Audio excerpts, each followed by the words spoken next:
What's up, guys? Welcome to another episode of the Terminator Training Show. I'm Kevin Smith. Today is going to be a single topic episode with about 30 subtopics, and is going to be 30 ways to crush in SFAS. And although it is biased towards special operations or SFAS, it absolutely can help you in other areas of life too. It really just honestly applies to people who just want to crush in general. Some of it's more SFAS specific. I'm going to talk about it in a few different categories: fitness, nutrition, home life, team room stuff. Of course, that's going to be more appropriate for SFAS, but it could also be kind of a workplace thing, as well as we'll talk about a little bit of personal development. So I'm just going to break them down into a few different categories. We'll talk about 30 things, and some of them may need a little bit more explanation. Other ones are pretty straightforward and won't waste too much time on them. But looking forward to this, as I really enjoy talking about this stuff, and I think it really could help a lot of people. Now, this is based on my experience as a Green Beret, so some of the stuff might be a little bit Green Beret biased and not so much other special operations units, but I think it'll apply pretty well.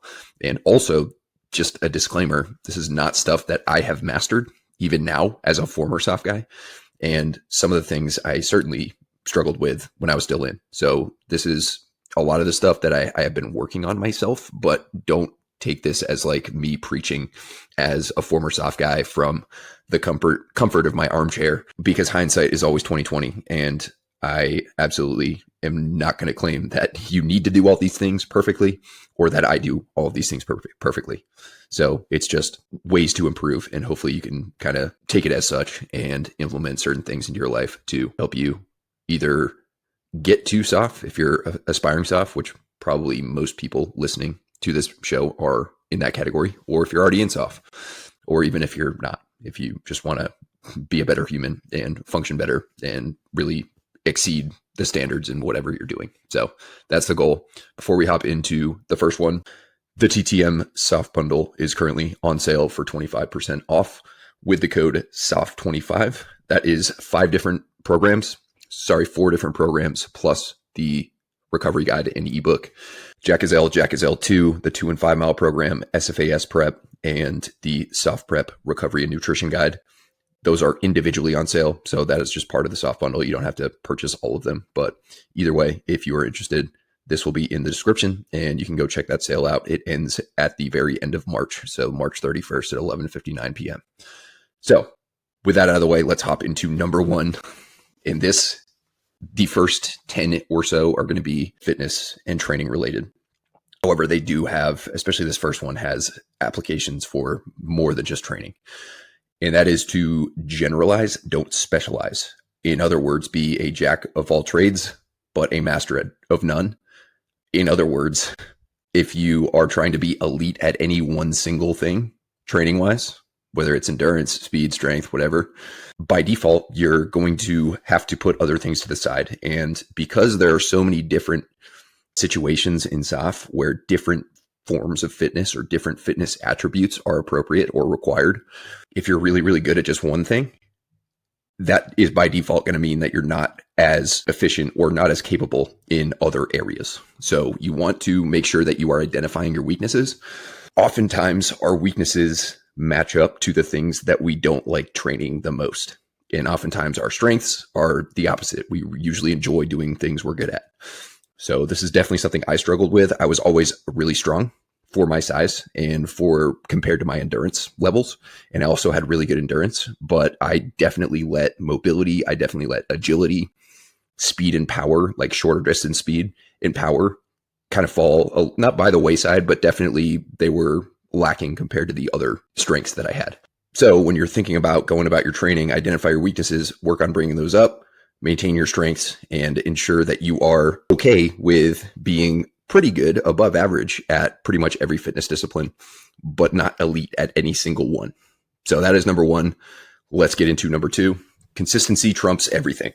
So it is significantly easier to stay on the wagon than it is to fall off the wagon and then have to get back on the wagon. Of course, the proverbial wagon. What that means is you're always better doing something than just doing nothing, putting training by the wayside for a while it's inconvenient or the conditions aren't perfect, and then trying to hop back on later on. Even if normally you train 5-6 days a week. Sometimes maybe you train twice a day and you have some sort of trip or some sort of training event where you can't train nearly as much, or the conditions, which I'll talk about training conditions here in another one pretty soon. Maybe they're not perfect, but you can still probably do something, and it's way easier to maintain that habit over time than it is to fall off and jump back on. Additionally, physiologically speaking, although it takes a lot of work and effort and time and patience and consistency and doing the right things outside the gym to make progress and make gains, it does not take anywhere near that much to maintain the gains that you've made previously. Not even close, especially with certain attributes like muscle and strength, like endurance, speed and quickness. Speed and power go away pretty quickly, or they start to go away pretty quickly. But honestly, as long as you do like once a week where you jump a few times and maybe do some short sprints, that's enough to maintain it. But you have to do those more often than, say, endurance, which takes a couple of weeks to start fading, and strength and muscle take a couple of weeks to start really fading. So even if you're just doing a little bit, even if it's 1/5 of the volume you usually do, or 1/4 of the volume you usually do to actually gain, you're still going to be able to maintain it. And it's just so much easier, mostly psychologically, to do that than it is to just, screw it, I'll get back into training after this 7-day trip or this 14-day trip or this month-long trip. Even worse, it's even harder to get back into training, and you're going to lose a lot more. So consistency trumps all. Even if the conditions aren't perfect, you can still get something in. And on that note, number 3 is you can always train. So no matter what, even if you're going to a place that does not have a great gym or any gym, or you are going to be somewhere where, you know, maybe you're working really long days, you're not going to be able to get your perfect training in, your perfect routine in, you can usually do something.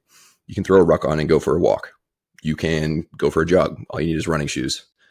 You can do some calisthenics. You can find a tree branch, do some pull-ups. Usually when you're traveling, you have all this team equipment. And oh, by the way, that team equipment weighs some pounds, and maybe you can do some carries, or you can use that weight to kind of give yourself some resistance, or you can throw a kettlebell in your tough box. So there's always an opportunity to train and maintain. And it goes right back to that last one. It's way easier to maintain that while you're there by just doing a little bit of something, even if it's once a week, twice a week, or maybe 5 times a week, but it's only 10 minutes. Still way better than doing nothing. And it can always be done. Always be that guy that prioritizes bringing the gym with you, or bringing gym gear or training gear with you on the pallet or in the ISU. There will be guys that prioritize comfort items over that. And as a soft guy, and by the way, when I say soft guys, I understand that there are women in soft, but that's just probably going to be how it comes out of my mouth. So I'm not trying to exclude women, but when I say soft guy, that's just what I mean. But as a soft guy individual, fitness is the foundation. So if you are prioritizing video gaming systems and other comfort items over fitness stuff, then your priorities are a little bit backwards. So just know that. However, number 4, just because you can train, or just because you have the ability to, does not mean you always should. So for example, you're going to go on field exercises, you're going to go on training exercises, you're going to go on trips, deployments, whatever it is, where the conditions to train are terrible, not just because you have limited access, but also because you have limited recovery reserves and resources. Maybe you're not sleeping very well. Maybe you are not sleeping very much. Maybe you just have to only sleep a couple hours per night because you're doing something that operationally requires it, which is unfortunate that they do that in training, but it's just a reality of it. Or maybe it's real life. And although there's no big combat conflicts going on right now, there absolutely could be at some point. And sometimes you're going to be running and gunning for a very long period of time. And it's a high stress scenario. You're not getting great sleep. You're probably not eating very well. You're probably not eating enough. You may not be hydrating well. And when you try and force training sessions in those conditions, usually it's just going to do more harm than good. So a little bit of critical thinking, a little bit of common sense. Am I going to be able to at least somewhat recover from this training session that I'm about to do? Or maybe should I skip it? Or maybe should I just do something a little bit more restorative, like throw a ruck on and walk a couple miles, or do some body weight exercises that are not super fatiguing, but they're going to keep me used to moving, and they're going to help me stay with the habit of deciding to do a little bit when I otherwise really don't feel like it. So it's always a give and take, but just because you can does not mean you absolutely have to get training in. And then, of course, when you come back after that, you want to ease back into it. A lot of people try and make up for lost training time or time off by doing double or doing extra or just picking up right where they left off, volume and intensity wise. And if it was a few days, that's not a big deal. But if it was several days or a couple weeks and you try and pick up right where you left off and you're like mad at yourself that you took that time off or you dialed it back while you were there, you're just more likely to either overdo it and dig yourself into a recovery hole, maybe get sick, maybe get injured. So definitely some critical thinking and common sense goes into this, but just because you can does not mean you have to. Which brings us to number 5, appearance matters. And you're going to hear me say this twice because appearance is not just what you do for training, although that definitely plays a role, but also we'll talk about it a little later with nutrition. But appearance matters. First impressions matter. If you don't look or carry yourself like someone who is in SFAS, like if someone hears that you're in SFAS, or if you were to tell me you're in SFAS and I was shocked because you look like a melted candle, that's not a very good place to be. So just remember that even though in a perfect world, an idealist world, appearance shouldn't matter, and what you do, how you perform, and what you say should matter most, it's not like that in the real world, especially in SFAS, where everyone just gets judged all the time about everything. And it should be that way, because if you can't make a good first impression, like, you're going to always have to come from behind and make up for your lack of appearance, or your sloppy appearance, or your undisciplined appearance, just your appearance that makes other people think that you are undisciplined by a future performance. And I would rather start on top. Okay, this guy's squared away. He's clearly disciplined to keep himself fit and keep himself respectable looking, and not let that slide or fall by the wayside. So that is super important. Appearance matters. You don't have to look like a bodybuilder. You don't have to look like Rambo. You don't have to be super crazy strong and jacked. You don't have to look like you can go on a Men's Health cover, but you should at least look like you give a fuck about your health and your performance and your appearance, because it does matter quite significantly. All right, so number 6 is autoregulation. And this one is very difficult for type A individuals. Autoregulation, lots of different definitions, but essentially it means titrating your training up or down, whether it's volume, intensity, exercise selection, frequency, or any number of different training variables based on how you're recovering, how you're feeling, what you did the day before, and maybe even that day, like how warm-ups feel. If you're feeling super stiff, really unmotivated, don't want to be there, getting through that training session is great. Trying to hit PRs in a training session like that, probably at the very best, will lead to frustration. At the worst, probably detrimental. It'll make things harder in the future to recover from, or it could result in you getting injured. So although hitting PRs feels really good, some days are PR days, other days are not PR days. Knowing the difference by auto-regulating, listening to your body, whether it's all subjective, how do I feel? How did I sleep last night? Do I feel well rested? Do I feel well recovered?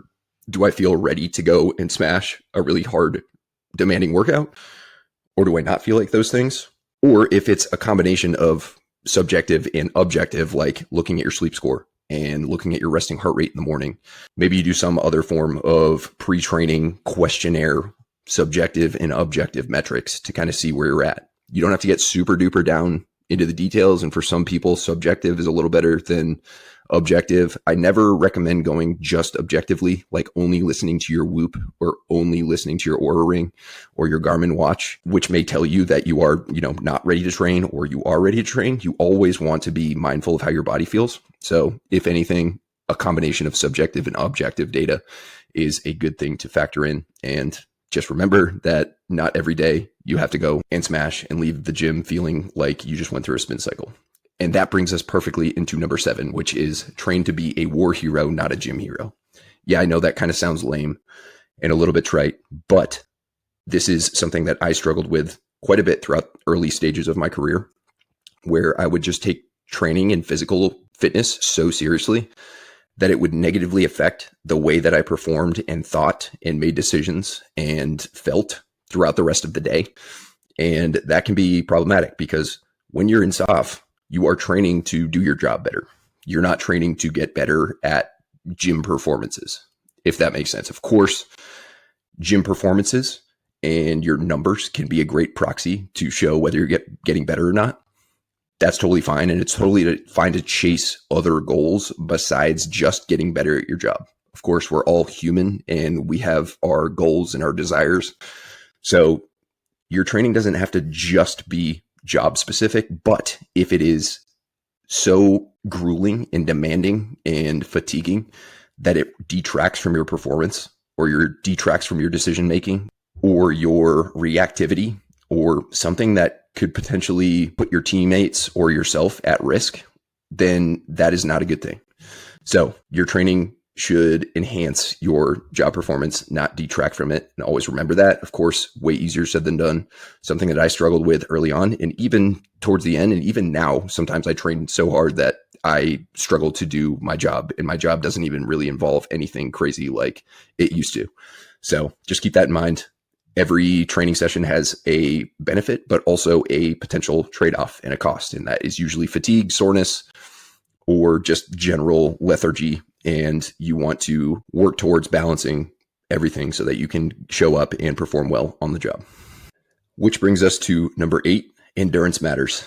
So don't worry, I will get into the opposite side of this coin with the next one. But you will see in SOF, a lot of guys think that they have kind of arrived. They think that the requirements for endurance, rucking, running, and just general overall cardiovascular endurance are no longer really there.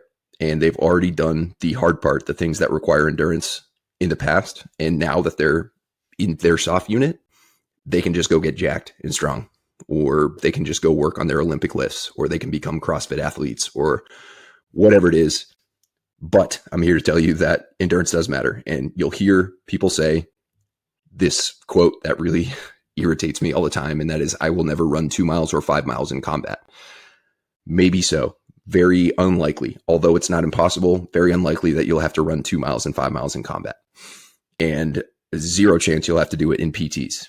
I guess not zero chance, but very close. However, I have never heard someone who actually is disciplined and takes their fitness seriously and values showing up to their job as capable as possible physically. I've never heard anyone like that say that. The only people I hear say that are people who are not disciplined enough to keep themselves in check, endurance-wise or cardiovascularly. It's always from people who either don't like to train at all, they don't have the discipline to train at all, or they just don't do it, or they like to train other things besides endurance because running is quote unquote for the weak.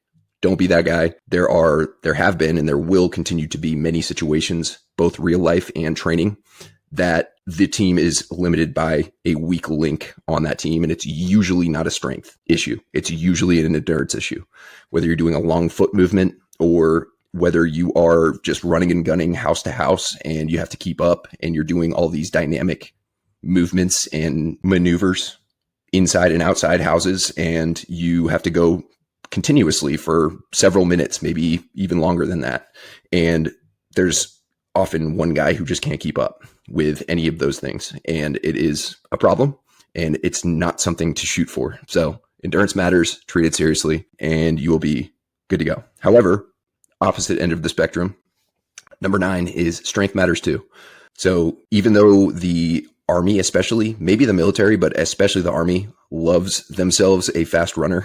It's this very, very pedestalized trait of Army people. Like if you're super fast, everyone loves you and thinks you're just God's gift to the military, which is not the case. But also there are guys who are super fast runners, but they crumble under rucks, or they can't lift their teammate or drag their teammate out of oncoming enemy fire, whether it's training or real life, and they need help doing that.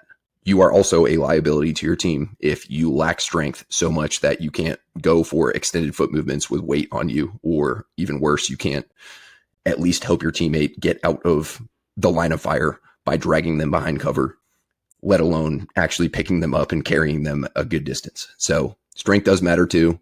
If you can run 10-minute 2 miles, but you weigh 135 pounds soaking wet and you really can't do anything that involves strength, whether it's relative strength or absolute strength, then you have something to work on.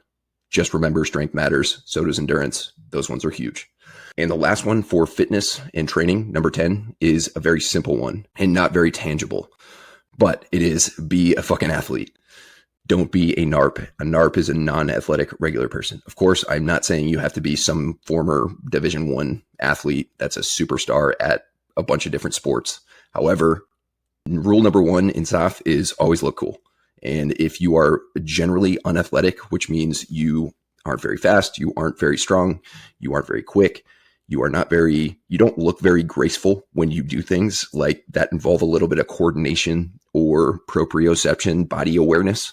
You're going to look super ate up. And that is not a good look. It's also just functionally not acceptable. So if you have shortcomings, if you're very uncoordinated, or if you didn't grow up playing any sports, or if you just feel like you're a little bit behind the power curve when you guys do things like gun handling or CQB or other things that involve a decent amount of overall athleticism, there's always something you can improve. And identifying that, admitting that you suck at it, and taking the steps, maybe getting with someone who is good at it to try and improve yourself is huge. And believe it or not, this sounds kind of like straightforward. Of course I would do that, but plenty of guys don't.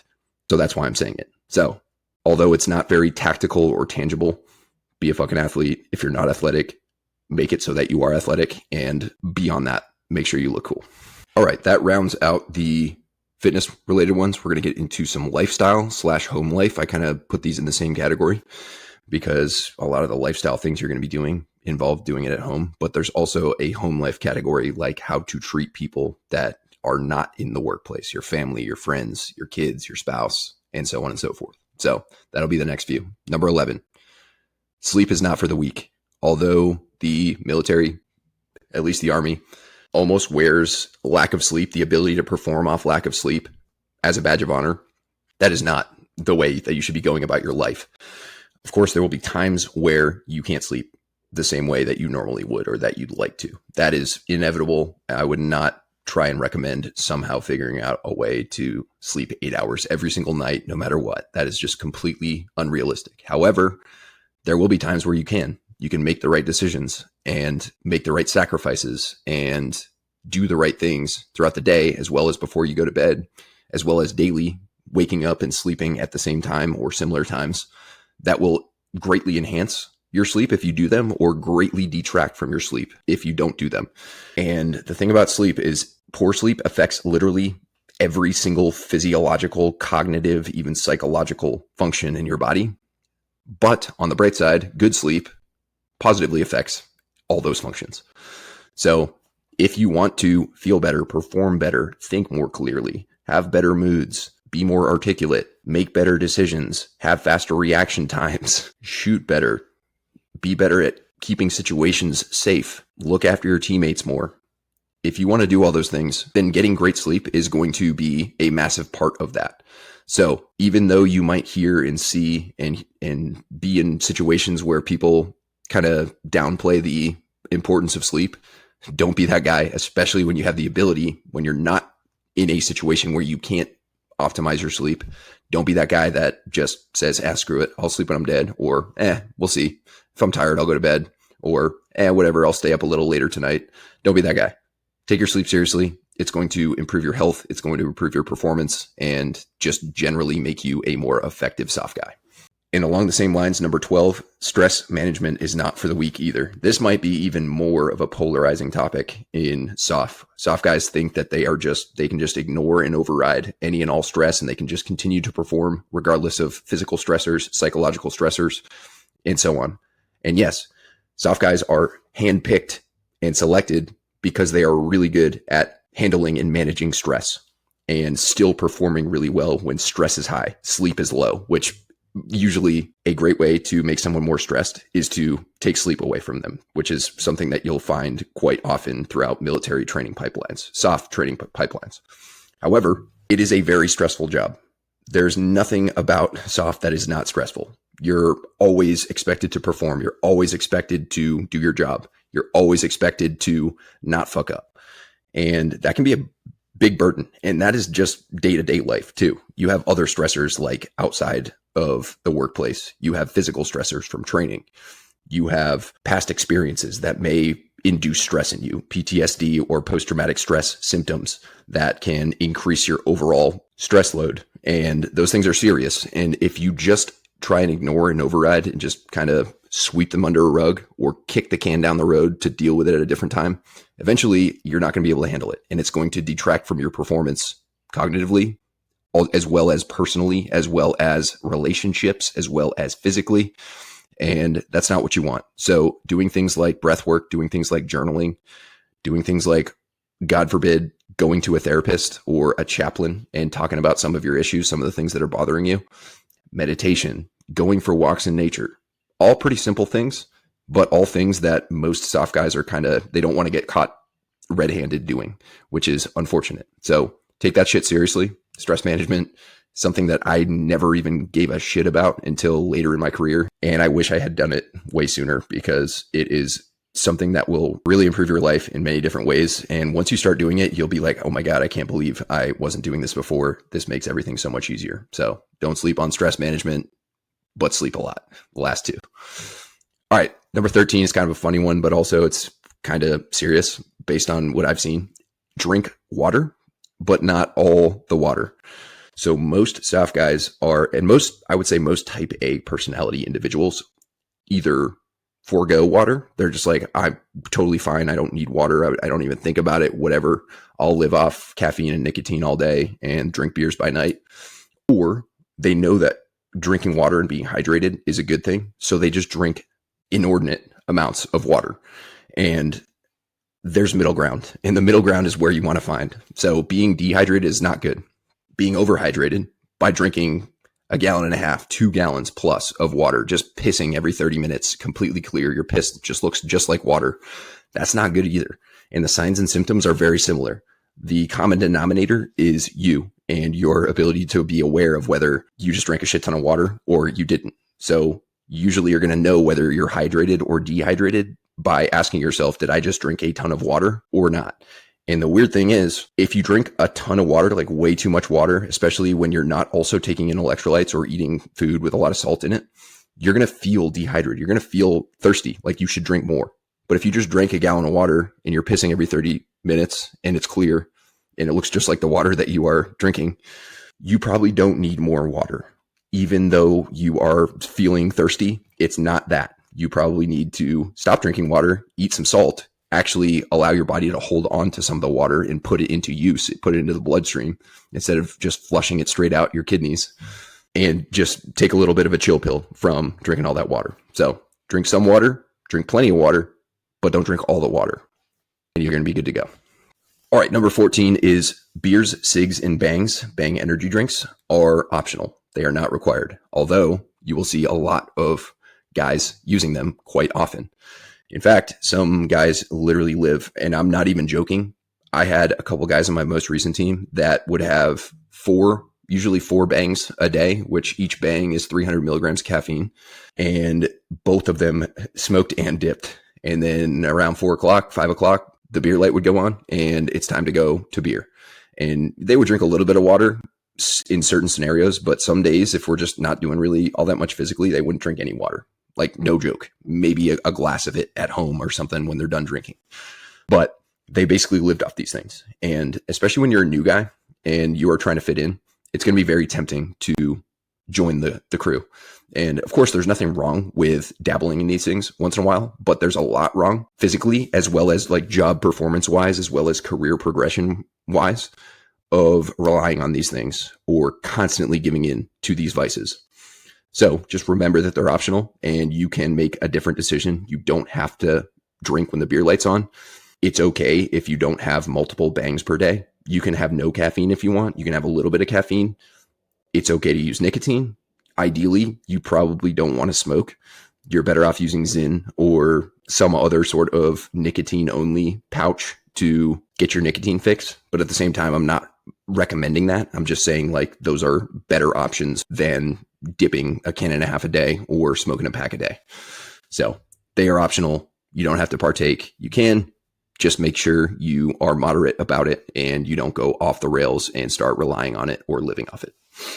Number 15 is get labs done. So this one is very complex and nuanced because just the act of getting labs done is not enough. So first of all, a lot of soft guys are very apprehensive to get labs done because either they don't see the value in it because they quote unquote feel fine, or because they just don't want to see what's going on under the hood. And if you treat your body like a trash can, then yeah, your labs are probably not going to look very good.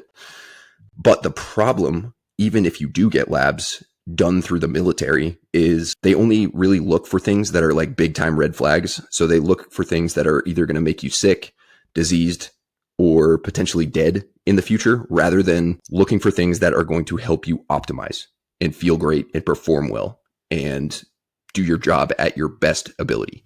So therefore, unless you are in a very, very lucky situation where your doc is very aware of the fact that you want to thrive, not just not die, then it may be a good idea to consider going outside of the military and paying out of pocket for a professional to take your labs and interpret them in a way that will allow you to improve your performance and optimize your health and your abilities. There are some companies that do that. There are some places where you can go in person. I personally recommend telehealth. I use Merrick Health. A lot of my clients use Blokes.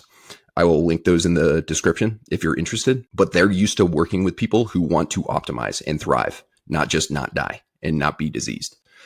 Big, big, big difference between the two. And even if you do feel fine, I would argue that that's an even better time to get labs done, because that'll give you a baseline, because there's probably a really good chance that at some point in your life, you're not going to feel great. And if you have baseline labs from when you felt really good to when you don't, you get labs done again, you can compare and contrast the two and see exactly what has changed over that time. And then you can get recommendations on interventions from a professional, whether it's lifestyle or supplemental or a combination of both, to improve and fix those numbers and start feeling better again. So whether you feel good or not, get labs done, but make sure that you are getting them interpreted, or at least, at the very, very least, do a little bit of your own research on lab values. This is way more time consuming and way less practical for a lot of people. But if you're unwilling to go out of pocket and pay for a professional who's in the business of helping people thrive and getting feedback from them, then you may have to check out your labs. Your Army doc is probably going to be saying, oh, no, you're fine. Everything's good. Just continue on like you are. But if you don't feel good, there's something that can be done. And if you don't have the ability to identify what's wrong and how to fix it, then your labs are basically useless. You just got a needle in your arm and they took blood, and there's really no point in it. So either get a professional or figure it out yourself. Highly recommend option A, just because it's a lot more practical, even though you have to spend money. It is totally worth spending money on your health. That is an investment. It's not like you're not wasting money. It's your health is extremely important, and anything you spend on your health is worthwhile, in my opinion. All right. So number 16, appearance still matters. Round 2. And I kind of mentioned it earlier, but the other part of the equation, there's multiple parts of the equation, of course. The things I've already talked about with sleep, stress management, those will all affect the way you look on a day-to-day basis, but nutrition is another huge one. So if you are eating like you don't give a fuck about your health or your performance, then your appearance is probably going to reflect that. And like I said, appearance does matter. You want to carry yourself like a squared away soft guy, and nutrition is part of that. So if your daily lunch looks like a school kid's lunchbox, or if you're just going to the shop at getting Tornadoes and a NOS full sugar energy drink and a pack of cigarettes every day for lunch, you have room for improvement. So you're going to feel better. You're going to perform better. You're going to recover better. You're going to also look better when you take your nutrition seriously. You don't have to be perfect. You don't have to eat like a bodybuilder. You don't have to just eat clean all the time. You don't have to go on any crazy diets, but be reasonable with it. I think everyone by now knows what reasonable looks like and what unreasonable doesn't look like. If you don't, then I would suggest going back and listening to almost every podcast I've made. I've got, I think this is 155 or 156, and I probably talk about nutrition in almost every episode, if not every single one. So take that shit seriously. All right, number 17, the next few are all going to be in relation to home life. And this one is be present. When you're in SOF, you are going to be away from home quite often. That's just the nature of it. Whether you had a work day or whether you are traveling, whether you're deployed, whatever it is, you're going to be home probably less days out of the year than you're going to be away. And that's just the nature of it. So when you're home, you want to be present with your wife, with your kids. If you're single, be present when you hang out with your family or your friends or both. It's so easy to just always be thinking about work. That's like the default for SOF guys. And believe me, I've been in this boat. You're always thinking about your next day of work, whether it's the first day of 2 weeks of leave, or whether it's the weekend, or whether it's just the end of the day and you're thinking about tomorrow. Also, we have so many things to distract us from being present. Our phones, our laptops, watching TV, all those things need to be closely monitored, and you definitely need to be mindful of whether you're being fully present with your children, whether you're being fully present with your spouse. And I would argue that most people aren't. Most people are kind of in this constantly distracted state where they have one foot in the door with their family and the other foot outside, whether it's with work or something on their phone. And this is very, very difficult. It's way easier said than done. But first, admitting that you have an issue with this, that is step number one. Because if you just don't think you have a problem being present, then it's really hard to fix. But beyond that, it's just being very mindful of it and maybe setting certain rules like, hey, when I get home, I'm going to put my phone in this drawer and I'm going to turn notifications off and I'm going to spend a couple of uninterrupted hours with my family tonight. And then once the kids go to bed, maybe I can check my phone again if I feel the need to. But you are putting a barrier between something that's constantly distracting you and being present with the people who are, by the way, going to be with you even after your career. And you don't want to ruin that. And you don't want to be that guy who like doesn't know his kids or his kids think that they're not important or something like that. I don't have kids, so don't take this as parent advice. But I would think that as a kid, I would want my parent, my dad, who's gone most of the time anyway, to be present and listen to me and be there with us, like fully there with us when he is actually home. So definitely something to take seriously. Number 18 is communication. And this is specifically communication with your spouse if you're married. Of course, if you're not married, a little less important, but most people are at least probably going to eventually be married. And it's no secret that soft marriages don't work very well. Statistically, they are just more likely to fail than they are to succeed. And a lot of people think that they're completely doomed. Like there's no chance they're going to be able to maintain their marriage throughout soft. And that's not true. Otherwise, no one would have done it. And that's just not the case. But being open and communicating with your spouse is critical. So take it seriously. Make sure you are open, honest. Your wife or your spouse probably knows you really well, but they're not inside your head. And I've struggled with this tremendously, and I continue to. I think certain things and I look at certain things a certain way, but I just don't make it known. And I expect my wife to just know that that's what I'm thinking or that that's my view of a certain thing.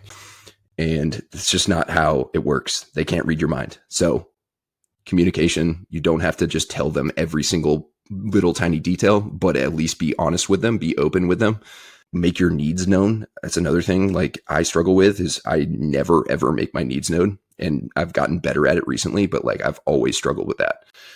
Usually soft guys just think they can do it all themselves and they don't have needs or they shouldn't have needs. Why would I have anything that I need or why would I express anything that I need? And I am not a psychologist, so take this with a grain of salt, but we all have needs. And if you never make them known, then you're just going to have all these needs that are unmet, and that can result in resentment. It can result in feeling like you're all alone, and it's not a good way to go through life. So communication, super important. All right, next up, number 19 is avoid hanging out with negative Nancy's. If all you do is hang out with people who bitch, moan, complain, gossip, get offended, talk about their views of the world, so on and so forth, it's going to rub off on you. And it's also going to be an added stressor to your life. So if you're always hanging out with people like that, you definitely need to make a change and identify like these people are not helping me. They're making me more of a negative Nancy, and I don't want to be a negative Nancy. Your relationships or the people you hang out with most are the people you're going to be most like. So if you're always hanging out with people like this, you're by default almost inevitably going to start acting and speaking and thinking like these people. So although it can be difficult to cut ties with certain people, this is honestly how a lot of people act these days. And you absolutely will benefit in many ways, both psychologically and mentally, but also physically from not hanging out with these people or not being around these people, or at least closely curating your time that you spend around these people. Just because you go to the same bar as someone, or just because you grew up with someone, or just because you have the same parent as someone does not necessarily mean that you have to be friends or hang out with that person. It's not required. If you want to be a better person, if you want to improve, you want to hang out with people who also want to improve. People who have high agency, who understand that they have the responsibility, they have the ownership of their actions and what happens to them in life rather than life just happening to them. That's the type of people you want to hang out with, because that's the type of person you're going to become. And if you're not, and you're wondering why, take a good look at who you hang out with, and that might point you in the right direction. So take that one very seriously. And the last home life one, number 20, is don't act like a child. And this especially is referring to when you go away. Like I said, you're going to be away a lot. You're going to be in different cities. You're going to be in different countries, and your spouse and your family are not going to be with you. And if you act as if you're a college kid on spring break, anytime you go anywhere, you make all these bad decisions, you drink all this booze, you go out and you talk to other people when your wife and or children are at home, keeping up the home front, then you are just going to have a life of high stress and lack of trust with your spouse. So I always say, pretend there's a CCTV camera that's just watching you every time you go out. Of course, you don't have to act like a saint. You don't have to like not have fun or anything like that, but just pretend that everything you do, your wife is going to know about, or your spouse is going to know about, or your kids are going to know about, if that helps even more. You'll have lots of opportunities to not follow this, and plenty of guys don't. And it never ends up being a positive, ever. Usually it ends up being a negative, but best case scenario, you always know. It's always in your head, and that's no way to live. So just remember that. All right, the next 5 are going to be specifically for the team room, and not every SOF unit has team rooms, but basically whoever you're working with on a day-to-day basis. Green Berets have ODAs where you're with these guys every single day of work, and they become basically your family at work. So what you do in the team room is super important. First one, number 21, is show up fit as the new guy. If you are a new guy and you don't show up fit, you're basically telling the team that you're too complacent and you can't be trusted. And I know that sounds a little bit extreme, but it's not. It all starts with physical fitness. And when you're a new guy, you have 6 months of language school at the end of the Q course before you show up to group. Maybe a little bit of time off after you graduate and before you show up. But that time can either be spent improving and getting more fit because you have plenty of time. It's very predictable. You can get great sleep every night. You can eat well. You don't have to do a bunch of random stuff. You're not always going out to training at like Camp McCall or wherever the other military equivalent is. You basically just have to learn a language and you have to improve your fitness. And when you don't take advantage of that time, or your idea of improving your fitness is just getting more jacked and more strong and hopping on gear, and you show up to your team and you can't keep up, that is a bad look. So there is no excuse for a new guy not showing up fit. Here's the deal with new guys. Really, you don't have any experience as a special operations soldier yet when you show up. You may or may not have previous military experience that can add value to the team right away. But regardless, there is one way you can add value to the team, and that is showing up fit. Honestly, when new guys show up fit, it motivates everybody else to get on their A game. And this goes kind of into the next one, which is number 22. You've never arrived. So when you're older and more experienced and more of a veteran and you've done more stuff, a lot of guys feel like they've quote unquote arrived and they get very complacent and they let their fitness slide. So basically this means whether you are brand new or whether you've been in group on the same team for 10, 12 years and you think you have an excuse to let things fall by the wayside, don't. When I was later in my career and new guys would show up, I would always try and be able to hang with those people, or my goal was to always beat them in team workouts and other things. And I usually did, if not always. But that should be like your mindset. Even if you can't hang with them, even if they're 15 years younger than you and you've got a bunch of injuries and you've been through the ringer throughout your entire career, got it. Still at least try. You should at least be able to hold yourself accountable to maintain some semblance of fitness as you age and as you get more and more experience, more and more team time. And there's no excuse not to.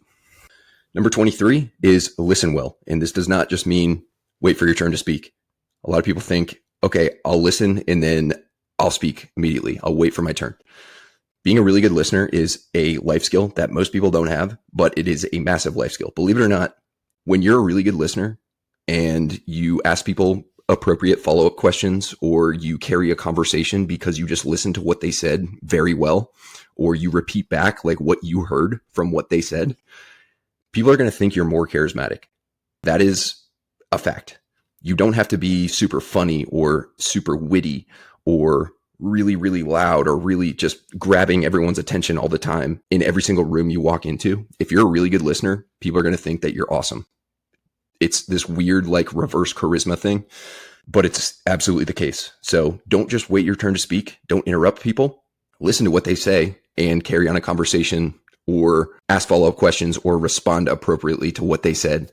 And you're going to be so much better off, not just with like day-to-day conversations in the team room, but also at home, also with important people who are higher up, and you're trying to get approval from them, and you're trying to impress them, and you're trying to make them confident in your team or your ability to perform. Being a very good listener is a key thing, and it just takes some work. It takes some mindfulness and some awareness. You can read some books about it. How to Win Friends and Influence People is the all-time best book about not just this, but in general, having relationships with people. And I would highly suggest starting with that if you have not read that yet. I think that's a required reading for really anyone who wants to have better relationships, but that'll give you a good start. But there's a ton of other resources out there. Really just comes down to being mindful of it and breaking down, reverse engineering what it means to make someone feel like you are respecting them and listening to them and hearing what they're saying and on their side. So definitely don't sleep on listening well. And along those same lines is speak well. And you don't have to be some crazy wordsmith. You don't have to never say or like. I say like all the time. You don't have to be super great at storytelling. You don't have to be amazing at using metaphors or analogies or anything like that. But being able to speak well and speak confidently and simplify ideas, take complex ideas and simplify them, and just get your words out without making it an absolute merry-go-round of like, what is he trying to say? What is he trying to say? Is super important. So how do you get better at speaking? I used to absolutely suck at speaking, mostly because I just lacked confidence because I didn't put myself in situations where I would have to speak. And of course, doing this podcast, speaking to myself all the time definitely helps, but also speaking to other people. There's a difference between doing this and actually having a conversation with someone else, or public speaking, or giving a brief. These are all huge things. You're going to have to go in front of people who are a little bit intimidating, who are higher up than you. And what you say and how you say it and how you appear and your confidence levels may or may not be the difference in whether your team gets approved for a mission, whether it's a real life mission or a training mission. But either way, even if it's not like that, you're still going to either make yourself look squared away or not squared away. So learn to speak. If you don't speak well, I would highly suggest something like starting by going and talking to a stranger. Every time you leave the house, talk to a stranger. And I don't mean say, hey, how's it going? It's a nice day. Small talk bullshit. I mean like actually trying to start a conversation with a stranger. Beyond that, you can do things a little more serious. You can join Toastmasters if you are really, really bad at briefing or public speaking and you know it. And every time you do it, you're super embarrassed.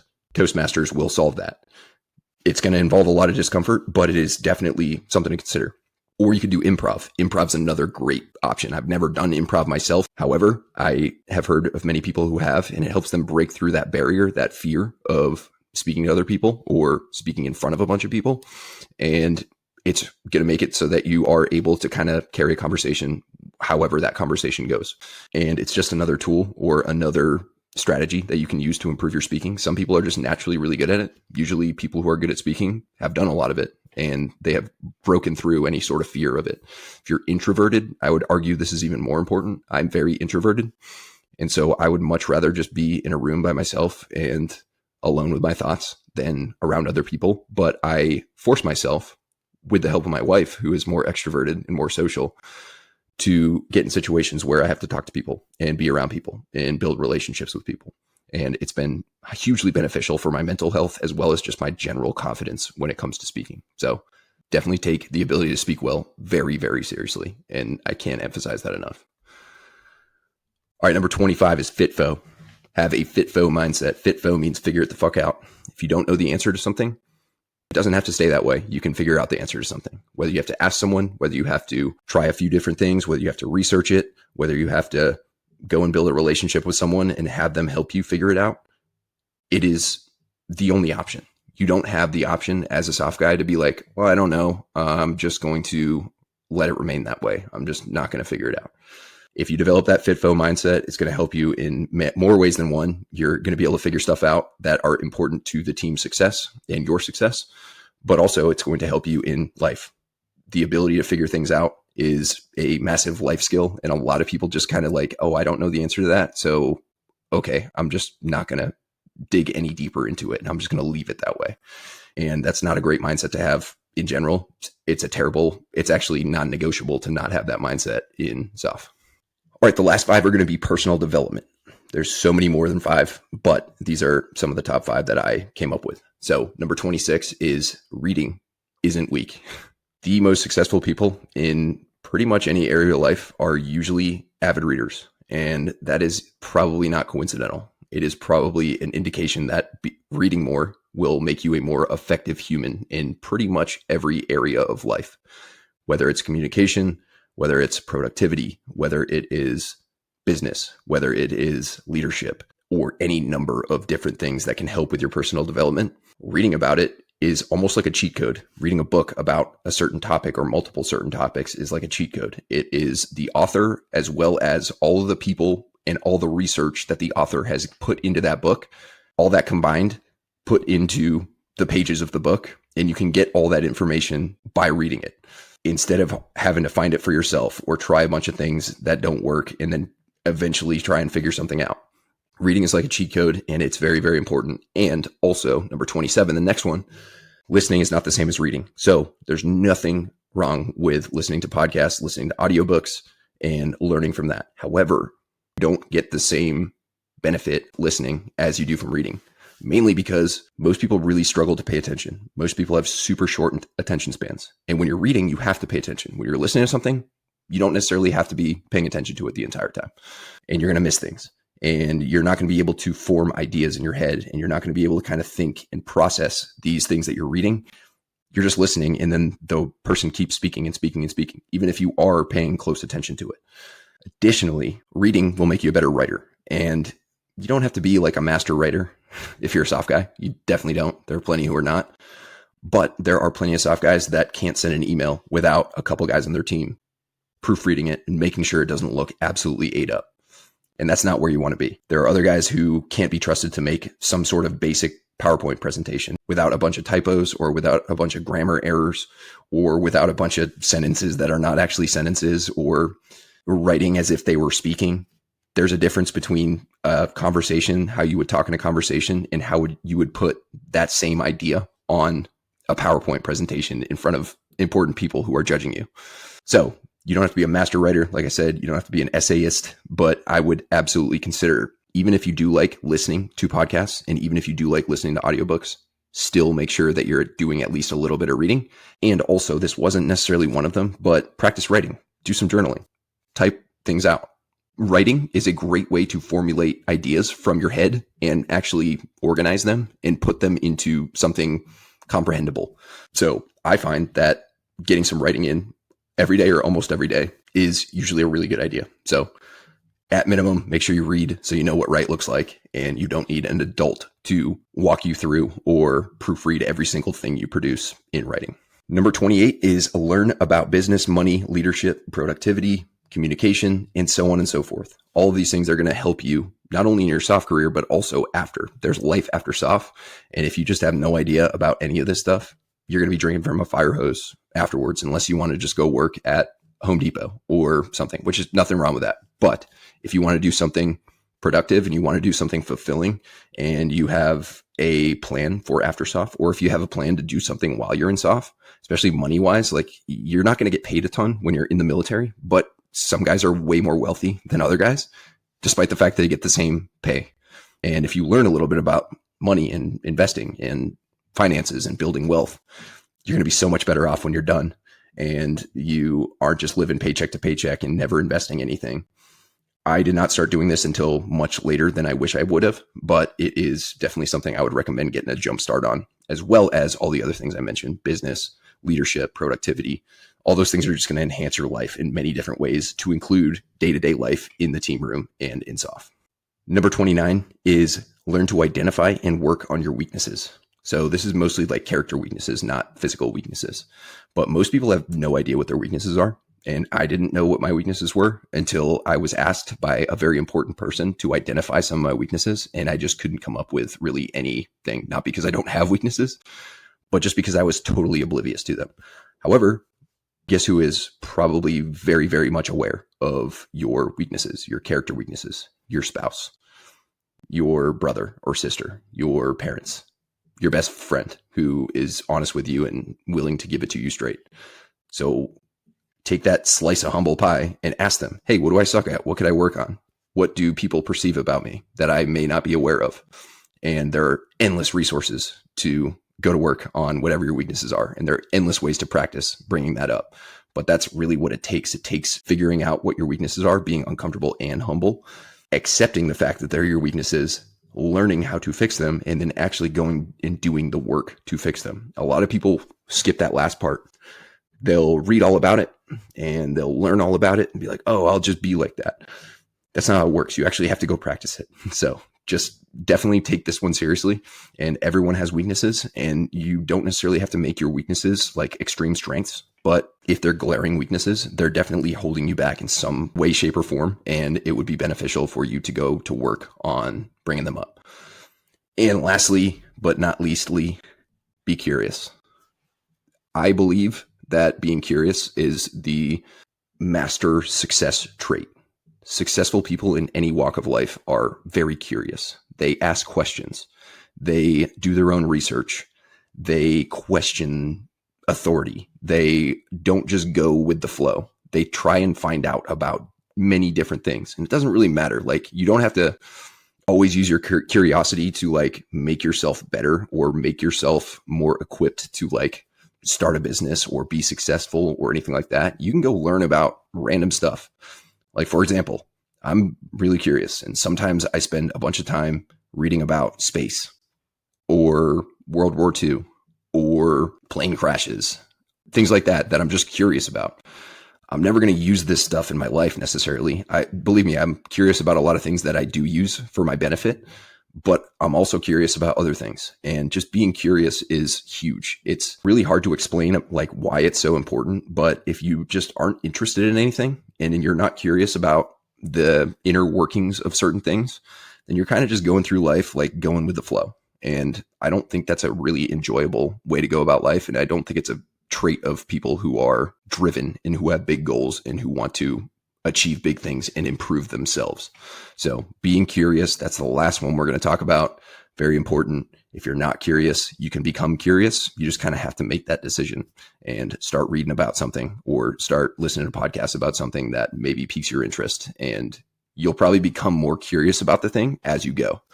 So it's definitely an enjoyable way to spend your time. And yeah, that is it, guys. I really appreciate you listening. Hopefully this could help someone get a little bit better, whether you are aspiring SOF, in SOF, not even in SOF, just trying to be a better person. Hopefully one or two of those things sticks and you can go to work on it, and or at least just be mindful of it and use it as a way to improve yourself and get better. So yeah, guys, that's it. Thank you for listening. I'll be back soon with another episode. Till then, Terminator out.